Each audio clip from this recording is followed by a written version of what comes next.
You know, there are moments in television history that seem perfect on the surface. Two legends sharing the stage, laughter filling the studio, cameras capturing what appears to be pure Hollywood magic. But what if I told you that beneath those smiles and perfectly timed jokes, there was something else brewing? Something darker. Something that Johnny Carson, the king of late-night television, kept hidden from millions of viewers for decades. Tonight, we're pulling back the curtain on one of Hollywood's most carefully guarded secrets. The relationship between Johnny Carson and Dean Martin wasn't what it seemed. Not even close. Picture this, it's a typical night on The Tonight Show, sometime in the mid-1970s. The audience is buzzing with anticipation. The band strikes up a familiar tune, and out walks Dean Martin, drink in hand, that trademark smirk playing across his face. He stumbles slightly, maybe it's real, maybe it's part of the act, nobody can ever quite tell with Dean. Johnny Carson, ever the professional, greets him with that million-dollar smile. They shake hands. They exchange pleasantries. The audience roars with approval. But if you look closely, really closely, you can see something in Johnny's eyes. Something that doesn't quite match the smile on his face. A flicker of something cold. Something resentful. Something that speaks volumes about what was really happening behind the scenes. For years, fans assumed these two giants of entertainment were friendly colleagues, maybe even friends. After all, they came from the same era, they worked in the same industry, they appeared together numerous times. But the truth is far more complicated, far more fascinating, and far more revealing about the nature of fame, ego, and what it really takes to survive in the cutthroat world of Hollywood entertainment. What we're about to explore goes beyond simple professional rivalry. This is a story about two fundamentally different men, two completely opposite approaches to life and fame, and how those differences created a tension so thick you could cut it with a knife. Let's start by understanding who these men really were, not the personas they presented to the world, but the actual human beings beneath the makeup and the spotlights. Johnny Carson was born John William Carson in Corning, Iowa, in 1925. He grew up during the Great Depression, watching his father struggle to make ends meet as a power company manager. Young Johnny was shy, introverted, and socially awkward. He found his escape in magic tricks and performance, but even as he became one of the most famous faces on television, that deep-seated shyness never really left him. Those who knew Johnny personally described him as distant, emotionally unavailable, and intensely private. He was a perfectionist who demanded total control over his environment. He rehearsed meticulously, planned every moment, and left absolutely nothing to chance. Behind closed doors, Johnny Carson was a different person than the one America saw every weeknight. He was a heavy drinker, particularly during the 1970s and early 1980s. When he drank, according to people who witnessed it, he could become mean, cutting, and cruel. He went through multiple marriages, each one ending in acrimony and expensive divorces. His relationship with his children was strained at best. One son even described him as emotionally absent. Johnny held grudges like most people hold memories. Cross him once, and you might never recover. Just ask Joan Rivers, who made the mistake of accepting a competing show without telling Johnny first. He never spoke to her again. Not once. Even when she tried to reconcile years later, he refused. That was Johnny Carson. Brilliant, talented, professional, and absolutely unforgiving. Now contrast that with Dean Martin. Born Dino Paul Crosetti in Steubenville, Ohio, in 1917, Dean came from an Italian immigrant family. His father was a barber, and young Dino spoke only Italian until he was 5 years old. He dropped out of high school in the 10th grade and worked a series of odd jobs. He was a steel mill worker, a gas station attendant, a bootlegger's driver during Prohibition, and even a boxing sparring partner. Dean Martin's journey to stardom was anything but easy. He sang in smoky nightclubs for years before teaming up with Jerry Lewis in 1946, creating one of the most successful comedy partnerships in entertainment history. But here's where things get interesting. Unlike Johnny Carson, Dean Martin didn't take show business too seriously. Sure, he was professional when he needed to be, but he maintained an air of effortless cool that suggested he could take it or leave it. He famously said, "I'd rather be in my den with a glass of bourbon watching television than performing." And he meant it. Dean cultivated this image of the lovable drunk, the guy who couldn't quite remember your name, the smooth operator who seemed perpetually buzzed. But here's the secret: it was mostly an act. People who worked with Dean Martin consistently reported that the drinks he carried on stage were usually apple juice. The stumbling and slurring were carefully calculated performances designed to make his incredible talent seem effortless. Where Johnny Carson rehearsed obsessively, Dean Martin barely rehearsed at all. Where Johnny demanded script changes and precise timing, Dean would ad-lib his way through entire shows. Where Johnny was cold and distant off camera, Dean was warm and approachable. Where Johnny held grudges forever, Dean let things roll off his back. These weren't just different personalities. They were fundamentally opposite approaches to life, fame, and what it meant to be a star. And when you put two people that different in the same room, especially two people with egos the size of small planets, tension is inevitable. The first seeds of Carson's resentment toward Martin can be traced back to the early days of The Tonight Show. When Johnny took over from Jack Paar in 1962, he was determined to make the show his own, to establish himself as the undisputed king of late-night television. And he succeeded. The Tonight Show became an institution, and Johnny Carson became one of the most powerful figures in entertainment. Getting on The Tonight Show could make a career. Being banned from it could end one. Johnny knew this, and he wielded that power carefully but decisively. Dean Martin, on the other hand, was already an established superstar when Johnny was just getting started. Dean had been a movie star, a recording artist, and a nightclub legend for years. When NBC launched The Dean Martin Show in 1965, it became a massive hit, regularly pulling in huge ratings and featuring the biggest stars in Hollywood. Dean didn't need The Tonight Show. He didn't need Johnny Carson's approval or blessing. And this, according to industry insiders, bothered Johnny more than he ever let on publicly. You see, Johnny Carson thrived on being needed. He needed to be the gatekeeper, the kingmaker, the one person every entertainer had to impress. But Dean Martin existed in a different stratosphere. When Dean appeared on The Tonight Show, he wasn't there to kiss the ring or boost his career. He showed up because he felt like it, because it might be fun, because Johnny had asked nicely enough. This dynamic created an unspoken but very real power struggle that played out over the years in subtle and not so subtle ways.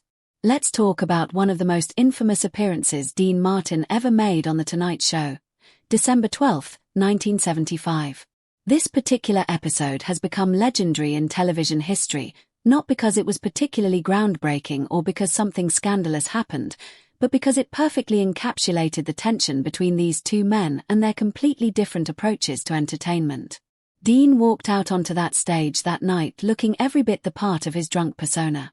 He was carrying a drink, he was stumbling slightly, and from the moment he sat down, it was clear this wasn't going to be a typical interview. He started making jokes at Johnny's expense, commenting on his clothes, playfully jabbing at his hosting style. Now, on the surface, this seems like good-natured ribbing between colleagues. But if you watch Johnny's face carefully throughout that interview, you can see the discomfort. You can see the barely concealed irritation. This wasn't how Johnny's show was supposed to go. Guests were supposed to follow his lead, laugh at his jokes, and play their part in the carefully choreographed dance of late-night television. But Dean Martin didn't care about choreography. He never had.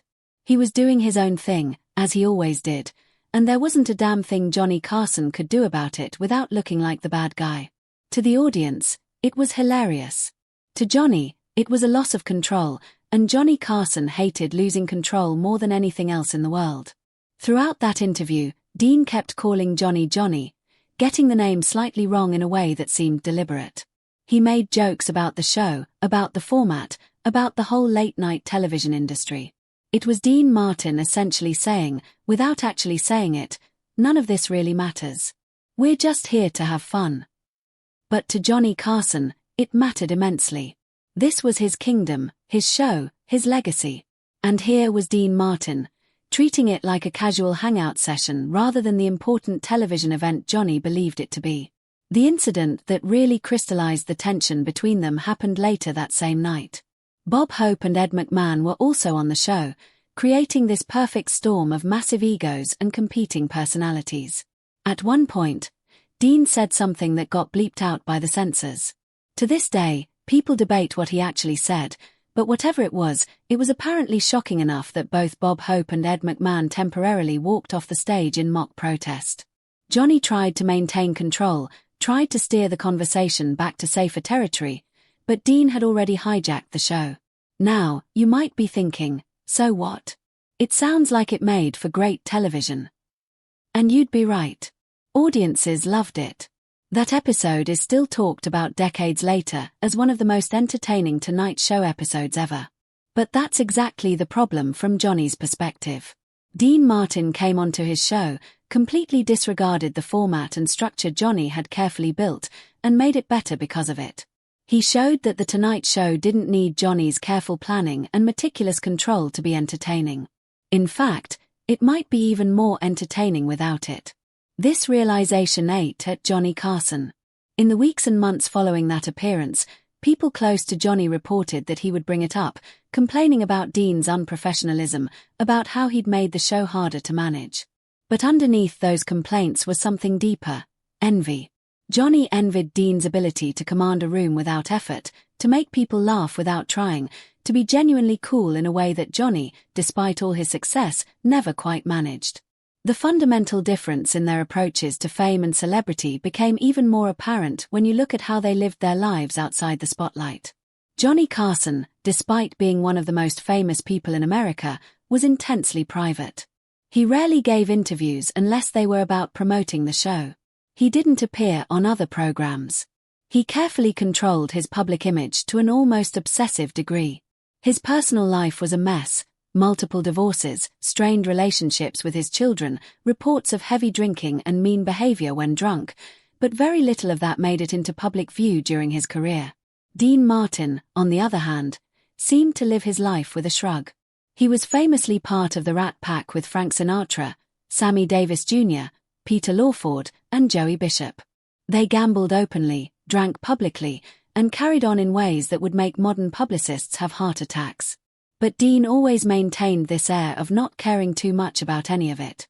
When his partnership with Jerry Lewis ended acrimoniously in 1956, Dean moved on without public drama. When his marriages ended, he handled them quietly and without the vindictiveness that characterized Johnny's divorces. This difference in how they handled fame manifested itself in their work ethic in ways that particularly irritated Johnny Carson. Johnny showed up for The Tonight Show day after day, year after year, with very few breaks. He was obsessive about the show's quality, involved in every decision, present for every taping. It was his life's work, and he treated it accordingly. Dean Martin, conversely, was famous for his lack of interest in rehearsing or over-preparing.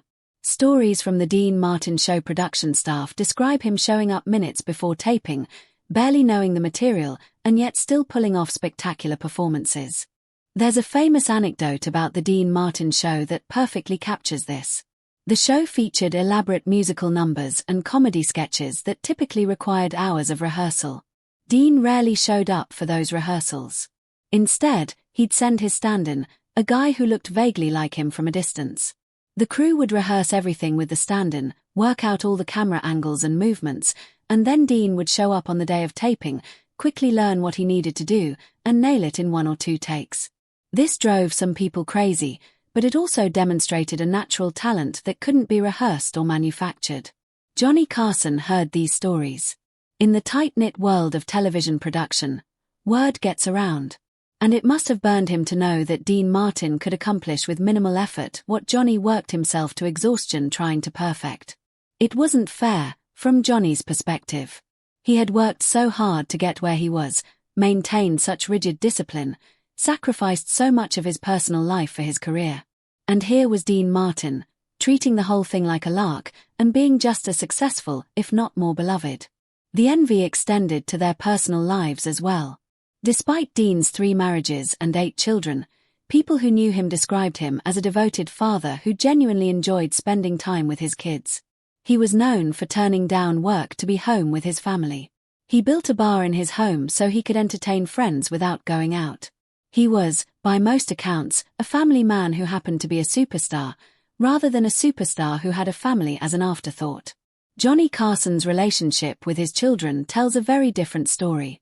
His sons have spoken publicly about how distant and unavailable he was as a father. One son, Christopher, described never feeling like he was a priority in his father's life. Another son, Rick, died in a car accident in 1991, and those close to Johnny say he never really recovered from the guilt of not having been a better father. Johnny was so consumed by his career, by maintaining his position as the king of late night, that his family life suffered terribly. When Dean Martin's son, Dean Paul Martin Jr., died in a plane crash in 1987, Dean was devastated. Those who knew him say he was never quite the same afterward. But even in his grief, there was something authentic about Dean's response. He withdrew from public life, stopped performing as much, and dealt with his loss privately but genuinely. When Johnny lost his son 4 years later, he barely acknowledged it publicly. He took a few shows off and then came back as if nothing had happened, maintaining that same careful control over his emotions and his public image. This difference in how they handled tragedy reveals something essential about why Johnny might have resented Dean so much. Dean Martin was authentic in a way Johnny Carson simply couldn't be. Dean's emotions, his relationships, his approach to life, they were all real, even if his drunk persona was partially manufactured for entertainment. Johnny Carson, on the other hand, was playing a role even when he thought he wasn't. The friendly, affable host America saw on TV was a carefully constructed character. The real Johnny was colder, harder, more damaged by his past and his choices.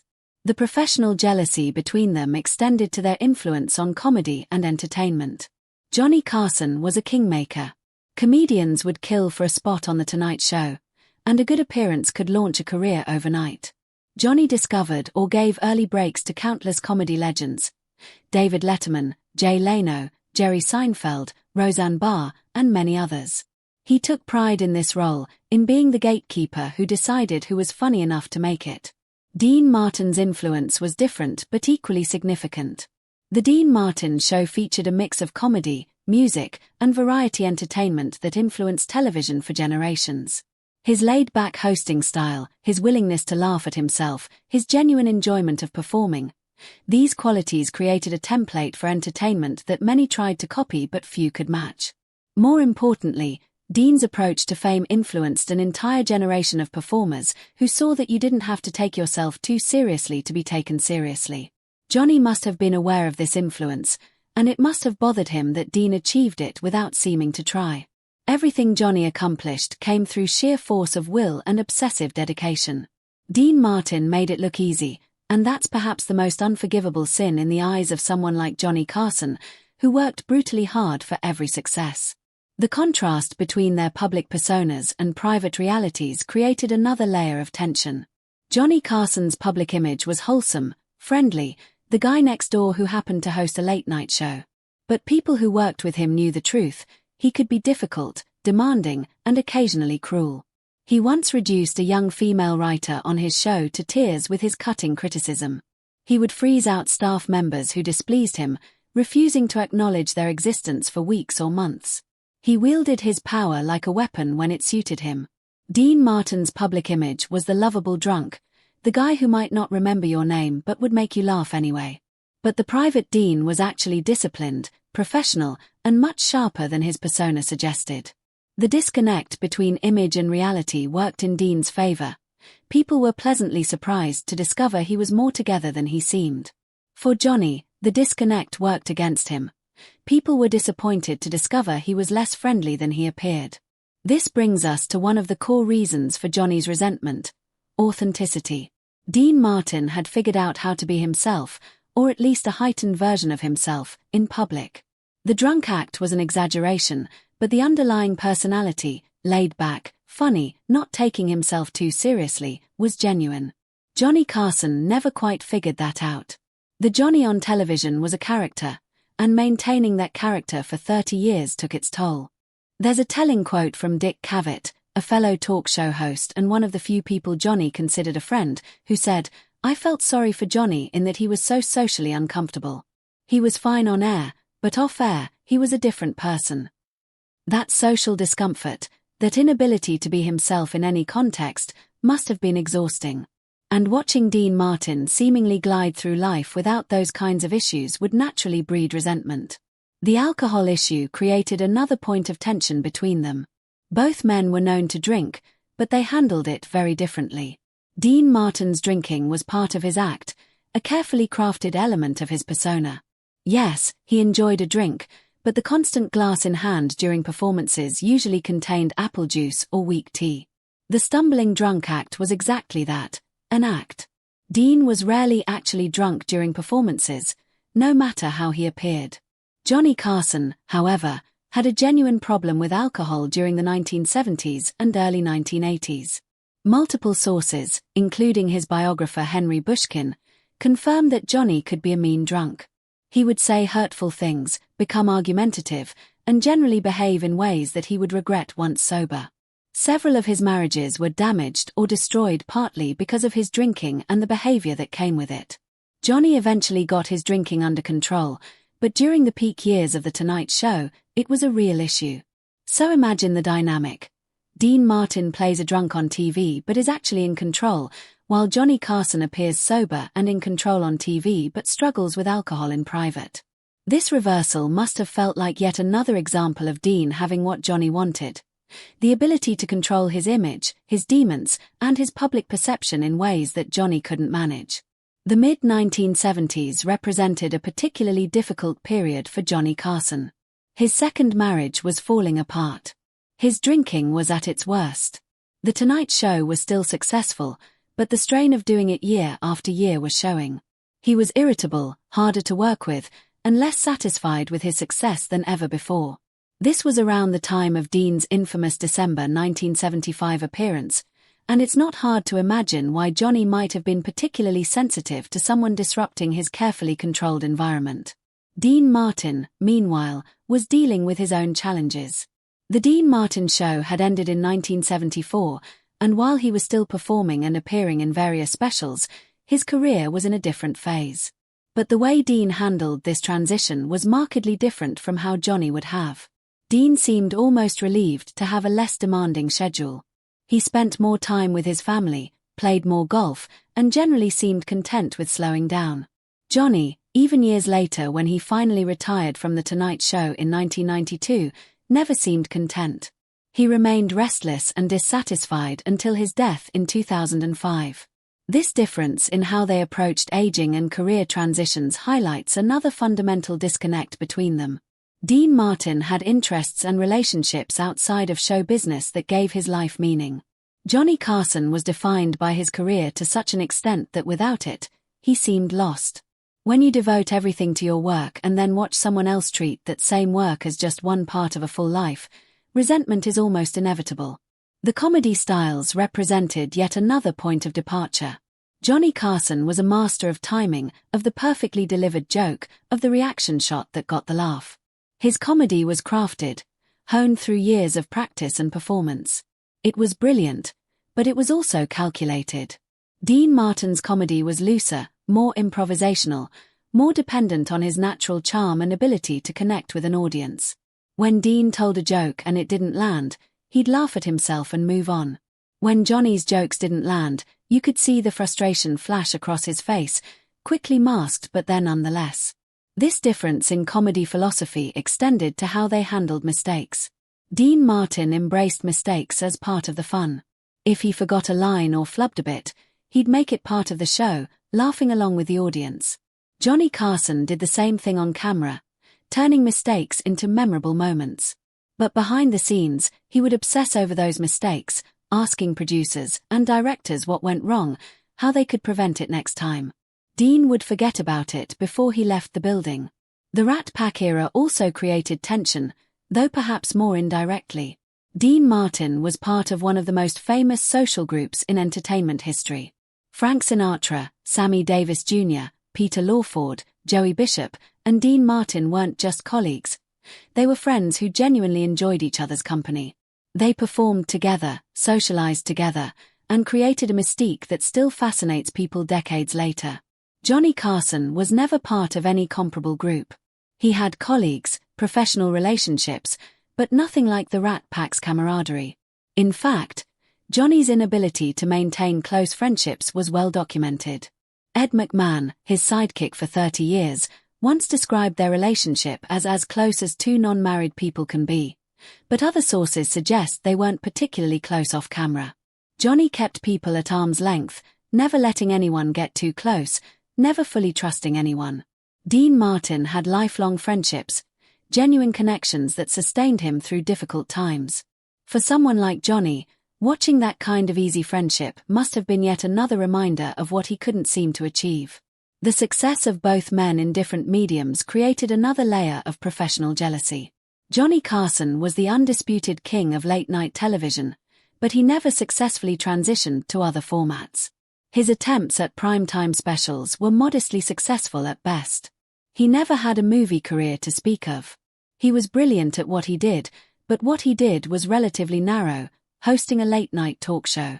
Dean Martin, in contrast, was successful across multiple platforms. He was a movie star who appeared in dozens of films, many of them successful. He was a recording artist with multiple hit songs and albums. He had his own successful television variety show. He was a Las Vegas headliner who could fill rooms year after year. He was genuinely multi-talented in a way that Johnny, despite all his gifts, simply wasn't. This kind of versatility must have been galling to someone as competitive as Johnny Carson. The way they were perceived by other celebrities also differed significantly. Dean Martin was almost universally liked in Hollywood. Even after his ugly split with Jerry Lewis, most of the industry took Dean's side or at least understood his position. People genuinely enjoyed working with Dean because he was professional, didn't create drama, and made the work environment fun. Johnny Carson was respected and feared but not necessarily liked. People wanted to be on his show, wanted his approval, but didn't necessarily want to hang out with him afterward. There are countless stories of celebrities dreading their appearances on The Tonight Show, worried about whether Johnny would like them, whether they'd measure up to his standards. No one tells similar stories about appearing on The Dean Martin Show. The difference says everything about how these two men wielded their power and influence. As the years went on and both men aged, their paths diverged even further. Johnny Carson remained intensely relevant, hosting The Tonight Show until 1992 and remaining culturally significant until his death. But his later years were marked by increasing isolation. He married his fourth wife, Alexis Mass, in 1987, and after retiring, he essentially disappeared from public life. He gave almost no interviews, made virtually no public appearances, and seemed content to fade into obscurity. Some saw this as admirable, going out on top and maintaining privacy. Others saw it as sad, a legendary entertainer unable to connect with the world he'd entertained for so long. Dean Martin's later years were complicated by tragedy. The death of his son Dean Paul in 1987 devastated him and marked the beginning of a slow withdrawal from public life. He performed less frequently, eventually stopping altogether. His health declined, and he passed away on Christmas Day, 1995. But even in decline, Dean maintained relationships with family and old friends. He wasn't isolated in the way Johnny would later be. He was mourned by people who genuinely loved him, not just admired his talent. The broader context of their era also matters. Both Johnny Carson and Dean Martin came of age professionally during a unique time in entertainment history. Television was relatively new, the rules weren't fully established, and there was room for different approaches to succeed. Johnny's approach, controlled, professional, carefully managed, helped establish the template for modern late-night television. Dean's approach, loose, improvisational, personality-driven, influenced variety shows and entertainment programming in different ways. But as television evolved and became more corporate, more managed, more focused on demographics and ratings algorithms, Johnny's approach looked prescient while Dean seemed like a relic of a different time. This must have felt like vindication to Johnny, proof that his way was the right way, that discipline and control win out over natural talent and charisma. But I'd argue that both approaches had value, and the fact that Dean's style doesn't fit modern television says more about television than it does about Dean. The contrast between how they're remembered today is also telling. Johnny Carson is remembered as a legend, as the gold standard for late-night hosts, as the template every subsequent host is measured against. There's deep respect for his career, his influence, his contribution to television history. But there's not necessarily warmth in those remembrances. People admire Johnny Carson. They don't necessarily love him. Dean Martin is remembered differently. There's affection in how people talk about him, a genuine warmth that transcends his professional accomplishments. People love Dean Martin in a way that goes beyond appreciating his talent. He represents a particular kind of cool, a specific approach to life that still resonates. When people think of Dean Martin, they smile. When they think of Johnny Carson, they nod respectfully. This difference in how they're remembered probably would have bothered Johnny more than anything else. He worked so hard to be respected, to be taken seriously, to be recognized as the best at what he did. And he achieved all of that. But he never quite achieved being genuinely beloved in the way Dean Martin was and continues to be. So why did Johnny Carson hate Dean Martin? Because Dean Martin represented everything Johnny wanted but couldn't have. Dean had natural charisma that couldn't be rehearsed or manufactured. He had genuine friendships and a family life that seemed to bring him joy. He could walk away from work without feeling like he was losing his identity. He could make mistakes and laugh at himself without feeling like a failure. He could be imperfect and still be loved. He made it all look easy, and that ease was absolutely infuriating to someone who achieved everything through sheer force of will and rigid discipline. Johnny's resentment wasn't really about Dean specifically. It was about what Dean represented. The possibility that you didn't have to sacrifice everything for your career, that you could be successful and happy, that natural talent might be worth more than obsessive preparation.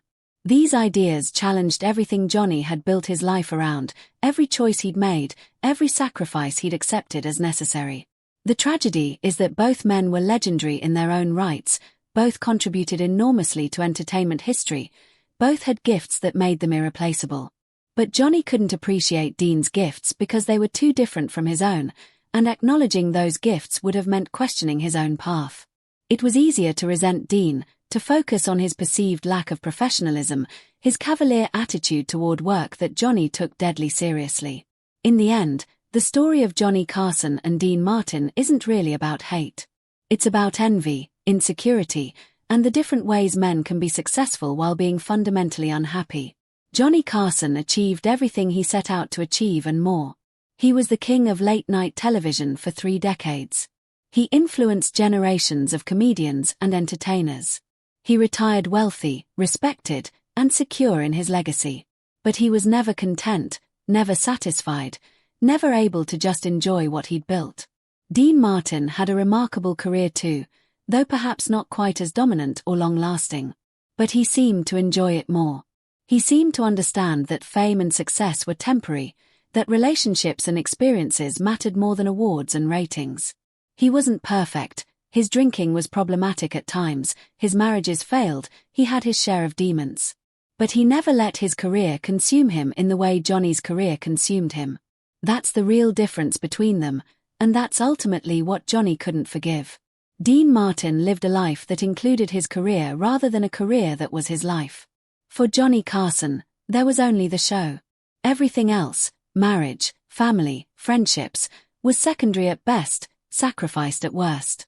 When he looked at Dean Martin, he saw an alternative path, one where you could be successful without giving up everything else.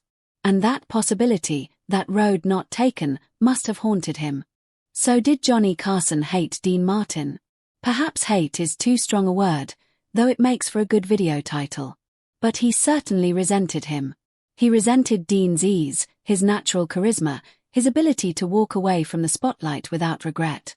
He resented that Dean could make people laugh without meticulous preparation. He resented that Dean had friendships that seemed genuine and a family life that brought him joy. Most of all, he resented that Dean Martin seemed happy, truly happy, in a way that Johnny Carson never quite managed to be. And isn't that the real tragedy of this story? Two men, both blessed with extraordinary talent, both achieving remarkable success, but only one of them able to enjoy it. Johnny Carson spent 30 years as the king of late-night television, and those years made him wealthy, famous, and influential. But they also made him lonely, isolated, and perpetually dissatisfied. Dean Martin had a shorter reign, less cultural impact perhaps, but he seemed to genuinely enjoy the ride. In the final analysis, The tension between Johnny Carson and Dean Martin tells us something important about success, fame, and what really matters in life. You can work yourself to exhaustion, control every variable, and achieve every goal you set for yourself. But if you lose yourself in the process, if you sacrifice your relationships and your happiness for your career, what have you really won? Johnny Carson won the battle for late-night television supremacy. But when he looked at Dean Martin, he might have wondered if Dean had won something more important. That's the story behind the smiles and the laughs and the apparently friendly appearances on The Tonight Show. That's the reality beneath the surface of those famous television moments. That's why Johnny Carson, despite all his success and power and influence, might have looked at Dean Martin and felt something close to hatred. Because Dean Martin had the one thing Johnny Carson's obsessive drive and meticulous control could never buy: the ability to be genuinely, authentically content with who he was.